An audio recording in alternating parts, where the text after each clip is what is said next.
I could just remember from the time that I was in elementary school playing Power Rangers, because it had been around ever since I could remember. And the funny thing is, I always remember wanting to be the Red Power Ranger. I always wanted to be the Red Power Ranger whenever we were playing the Red Power Ranger, but I always got relegated to Blue. And the really funny thing is, I ended up playing the Blue Power Ranger. But I was totally happy at that stage. Like, just being on the set and being able to do that was incredible. But it really was like this twisted childhood fantasy that I'd forgotten about so many years before. Even when I was going for the auditions for it, I was kind of like, oh, it's Power Rangers. But then actually being on set and being like, I am a Power Ranger is the weirdest thing in the world. And I'm so lucky and honoured to have been able to have that chance. Power Rangers of the year, we stand together. Power Rangers of the year, getting gear.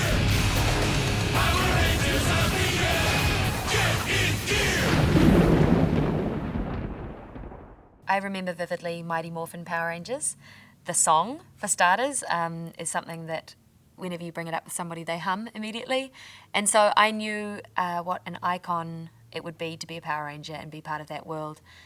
It's definitely something that, because it films in New Zealand, a lot of my friends had been involved in, and I'd always had an interest in how the seasons progressed and where the stories were going. So when I was able to be part of this phenomenon, it was just a luxury, really. Can I ask you a question? Let's hear it. Do you have to work really hard at the whole brooding bad boy thing? Like, seriously, do you get up and practice every morning in front of the mirror? I'm Summer. Rose is incredible. She's an amazing girl. She's so incredibly focused and passionate and honest in every part of herself that it's very refreshing to be around. And she'd just come off the back, actually, when we filmed Rangers, she'd just come off the back of shooting Lovely Bones with Mark Wahlberg and Peter Jackson and Susan Sarandon. And for her to make that move was, it blew my mind that she would still come and be a part of this with us. And it was great. It was really great to work with her. What are you doing behind the wheel of one of our transports? I would be driving it. What else would I be doing? And you made it through the entire Benjex army in one piece. Aye. Well, maybe a few paces, but, you know, we made it. Ari Boylan was fantastic. He came from Wellington and had been living in Auckland a couple of years and had the challenge of playing the whole character as a Scotsman, which was just remarkable. And he brought that idea, I believe, to the audition. It was just an offer, a choice that he'd made that they loved. All of us were in our American accents, which were already different, obviously, from our own. And then he was going one step further into a Scottish accent, which is quite unfamiliar in New Zealand. Flynn always had a desire to achieve and to be respected and to show his value. I think that came out of me being in the industry that I am in. Acting is very much that. It's a continuous thing of trying to get approval through audition processes and with directors and with producers and whatever. So I definitely was able to reflect that into the character. What I took away, I'd like to say a knowledge about cars, but that's completely not true. Listen to me. Jem and Gemma were right. We can't just hide in here. Son, you know the plan. Yeah, I know the plan. This time I ain't just following you. Stop! Stop! It was wonderful to work with Ika. We had a great deal of laughter on that set. Everybody kind of got along in this just wonderful way that it felt like we were all old school friends. And Ika and Daniel and Adelaide had all come from Australia, and we actually didn't know them before, so they plugged in really well into this little Kiwi community that we already had. Me and Ika are incredibly close friends and have been ever since. From the first time that we ever met, we all went out for a Rangers dinner, all kind of not really sure of the experience that was awaiting us, and we clicked straight away. We have such a close bond, and I mean, I've been over to Australia and hung out with his family and gone to his dad's birthday, and we're really, really close. It's so cool because so many of us now are living in LA. Pretty much everybody minus one of our Rangers is now in LA, and we're all living in close proximity to each other and still very close friends. But Ika, we lived together in New Zealand during filming, and we just had so much fun. He's such a wild, crazy cat that there's always fun to be had with Ika, always. Ladies and gentlemen, and creepy .k computer screen, may I present to you the fifth member of our team, Ranger Green.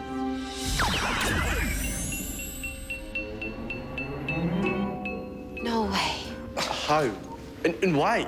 Look, Ziggy, you can't just be a ranger. Milo is one of the most talented actors I have worked with. I have so much respect for him. I think he's going to do even more in the next years to come. He's got this intensity about him and just a natural comedy that is really hard to find, I think. Milo is, again, one of my closest friends now. We live together, also with Olivia Tennant, who I'm pretty sure everybody knows they are together and have been together for quite a while, since Rangers, in fact. Yeah, he's a very kooky dude.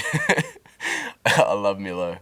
Look, once your DNA is bonded to the series Black Morpher, it's permanent. We'd be trusting you with all of this. Don't. You can't. Why not? I'm just not that kind of person, okay? Someone trusted me to save them once, and You're still out there looking for them, even if you can't remember who they are. You're the kind of person I want saving me. Dan Ewing, he's a big personality, that dude. We lived together for the whole of filming. He is born to be on screen, and he's born to be a personality. He's a very focused dude, knows what he wants, and is well set to get it. Daniel, I lost touch with afterwards because he went back to Sydney and we were all still in Auckland. So when we worked together, he and I had a lot of material and we had this bond on set that then for a couple of years afterwards, I didn't see him and we didn't kind of communicate. And then actually only recently, when he was travelling through the US on his honeymoon, we all had this get together and sat down and caught up on the last couple of years and reminisced about some of the great days that we'd had together shooting. So it was really nice. Meet Jem and Gemma. Hello. Dr. K. I'm Jem. And I'm Gemma. We're going to have so much fun working together. Just tell us what we can do. You can stop talking like that. Like? What? With Mike and Lee Ming, the Gold and Silver Rangers in our season, because they came in halfway through, it was funny because it was like we'd already shot 3 months, we'd gone through the training together, they had to kind of go through their own separate training because they came in later, and it was like refitting a lost part of your family. But it was great integrating those two into it, and always fun. I mean, he really embodied his character. Even when not filming, he really took the approach of just being and living as his character, which was fun and childlike. So he was good fun to be around. It's always kind of difficult, I think, to come in halfway through a project when people have already established connections, and I was just so impressed with how warm and open and confident they were, and they just fit right in, and we had a lot of fun with them as well. Lee Ming, she's great. She's awesome. Haven't caught up with her in quite a while, actually, but she was lovely and always prepared, and I think she had a hard time with some of the physicality of things, but, you know, having the support of everybody around her to help her along was good. In an effort to improve my role as your mentor... Mentor. Sorry, can someone please explain to her that she's younger than us? I want to begin adding positive reinforcement to our post-mission debriefings. Scott, as usual, your judgment and leadership were impeccable.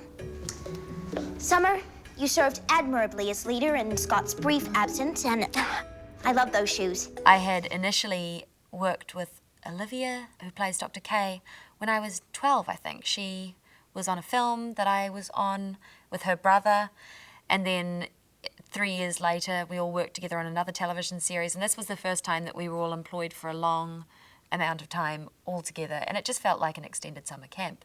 We were doing these great stunt kind of exciting days and filming in cars and all with some of your best friends. It couldn't really have been more of a dream. Ready! Ready! RPM! Getting gear! In the weeks leading up to shooting, we had a variety of costume fittings. We had to find our day-to-day wear and also, obviously, our Power Rangers costumes that we are in for a good portion of the series. So we had all seen each other around on set and getting ready, and we had kind of an idea of how it would be, but it was more when we all walked out together and we were all in these vivid colours looking at each other. It was quite surreal to look around and think we're about to embark on this journey for the next 8 months where this is us, this is who we're being. We had a breakthrough, the discovery of a universal bioelectric field, an unseen energy grid that connects the life force of all living things. Manipulating this field allowed for unimagined advancements in technology, including these. The Ranger prototype series covert infantry biosuits. Right. Because nothing says covert like bright red, yellow, and blue spandex. That is not spandex! We were so lucky with the directors we worked with on Power Rangers because I think they were all very accomplished television directors. They have a lot of experience that they could bring to it and were great people to be around as well, and ended up being kind of lasting friends. I was always so excited when Peter Salmon was directing because I think he just had a really good grasp on the sense of humour and on the urgency and the adventure that the show aims to kind of create. Mike Smith, he did our first block. He was the director that took us through the rehearsal process as well, of really kind of digging in and fleshing out the characters, and because that was a big focus of our season, was making it a very character-driven story. And he was just amazing and would give us the freedom to be able to play with it and to find something else, not just in the rehearsal process, but on set. He'd be able to say, well, you know, we've done the takes that we need to do, now do one and have fun. You know, just play around with it and see what you can find. So, I mean, there were many, because we had a lot of directors and we were filming a lot of episodes, but Mike was really the one that stood out for me as being whenever I'd go to the set and Mike was directing, it's a good day. Road trip! Gunger? Nope.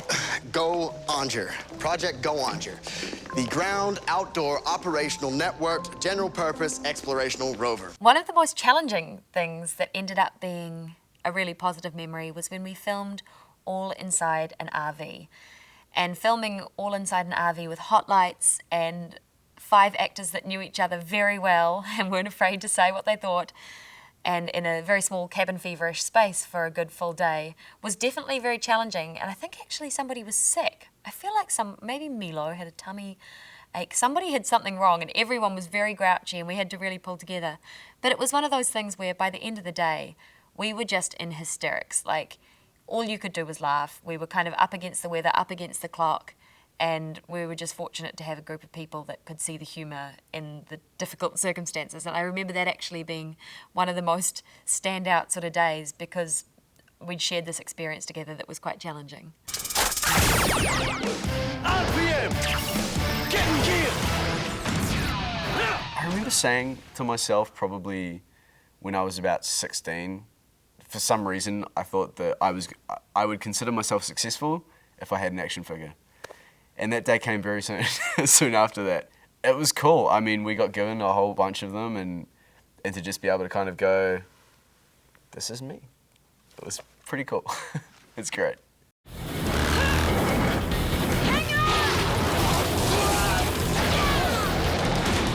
Activating city shield. Loading biodome control climate environment. Secure the area.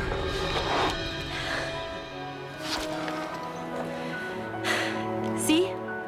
I told you.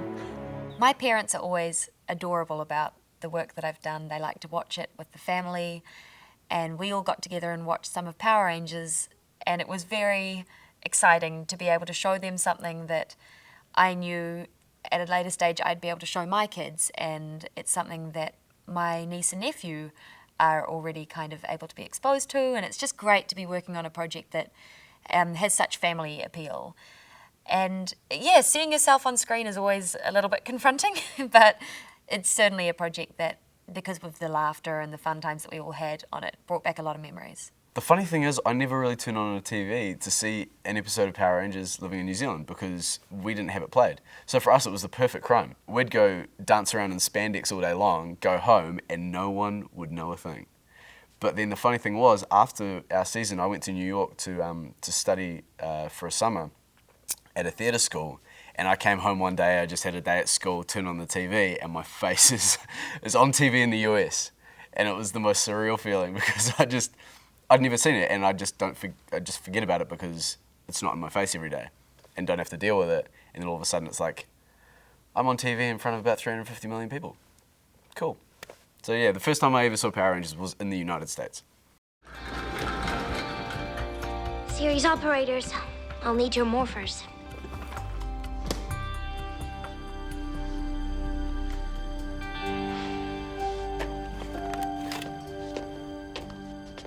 Being part of the Power Rangers, which is now celebrating its 20th year, is something that I feel like I'll always look back and know it's really going to last. It's part of something quite great and that's been established over so many years now that it's something I feel very proud of. The fact that it's had this resurgence with kids now where it's like, you ask them what their favourite TV show is, and they're saying Power Rangers. It's amazing that they have such a similar experience. It's like we're part of this collective experience, and to have able to been a part of that, and to actually been a Power Ranger through that timeline, I can't even say. It's amazing. I mean, going back to me wanting to be a Power Ranger when I was a kid, and every kid wanting to be a Power Ranger, and then actually having the opportunity was just amazing. I couldn't I couldn't have dreamed that would have been the case.